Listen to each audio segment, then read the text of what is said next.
प्रेमी भक्तजनों को सप्रेम नमस्कार। गोवर्धन पूजा के अवसर पर आपके लिए प्रस्तुत है गोवर्धन पूजा विधि एवं गोवर्धन पूजा व्रत कथा। कार्तिक मास की शुक्ल पक्ष की प्रतिपदा को गोवर्धन उत्सव मनाया जाता है।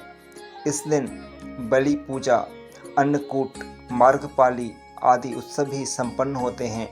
यह ब्रजवासियों का मुख्य त्योहार है। अन्नकूट या गोवर्धन पूजा भगवान कृष्ण के अवतार के बाद द्वापर युग से प्रारंभ हुई। गाय, बैल आदि को स्नान कराकर फूल, माला, धूप, चंदन आदि से उनका पूजन किया जाता है। गायों को मिठाई खिलाकर उनकी आरती उतारी जाती है तथा प्रदक्षिणा की जाती है। गोबर से गोवर्धन पर्वत बनाकर जल, मौली, रोली, चावल, फूल, दही तथा तेल का दीपक जलाकर पूजा करते हैं तथा परिक्रमा करते हैं। गोवर्धन व्रत कथा।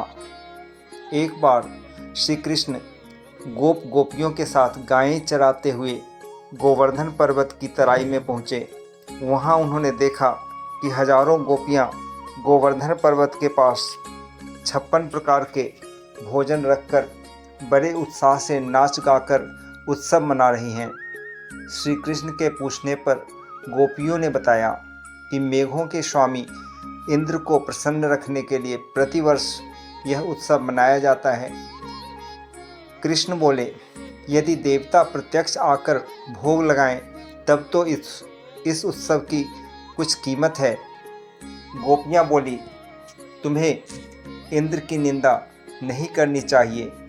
इंद्र की कृपा से ही वर्षा होती है। श्री कृष्ण बोले, वर्षा तो गोवर्धन के कारण होती है। हमें इंद्र की जगह गोवर्धन पर्वत की पूजा करनी चाहिए। सभी गोप ग्वाल अपने घरों से पकवान ला कर श्री कृष्ण की बताई विधि से गोवर्धन पर्वत की पूजा करने लगे। इंद्र को जब पता चला कि इस वर्ष मेरी पूजा न कर गोवर्धन की पूजा की जा रही है तो वह बहुत क्रोधित हुए और मेघों को आज्ञा दी कि गोकुल में जाकर इतना पानी बरसाओ कि वहाँ पर प्रलय का दृश्य उत्पन्न हो जाए। मेघ इंद्र की आज्ञा से मूसलाधार वर्षा करने लगे। श्री कृष्ण ने सब गोपियों को आदेश दिया कि सब अपने अपने गाय बछड़ों को लेकर गोवर्धन पर्वत की तराई में पहुँच जाएं। गोवर्धन ही मेघों से रक्षा करेंगे। सब गोपियाँ अपने अपने गाय बछड़ों, बैलों को लेकर गोवर्धन पर्वत की तराई में पहुँच गए। श्री कृष्ण ने गोवर्धन पर्वत को अपनी कनिष्ठ उंगली पर धारण कर छाता सा तान दिया। सब ब्रजवासी 7 दिन तक गोवर्धन पर्वत की शरण में रहे। सुदर्शन चक्र के प्रभाव से ब्रजवासियों पर जल की एक भी बूंद नहीं पड़ी।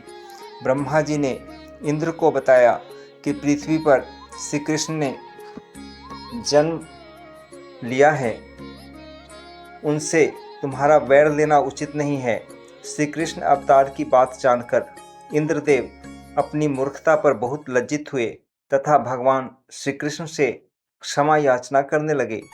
श्री कृष्ण ने 7वें दिन गोवर्धन पर्वत को नीचे रखकर ब्रजवासियों से कहा कि अब तुम प्रतिवर्ष गोवर्धन पूजा कर अन्नकूट का पर्व मनाया करो।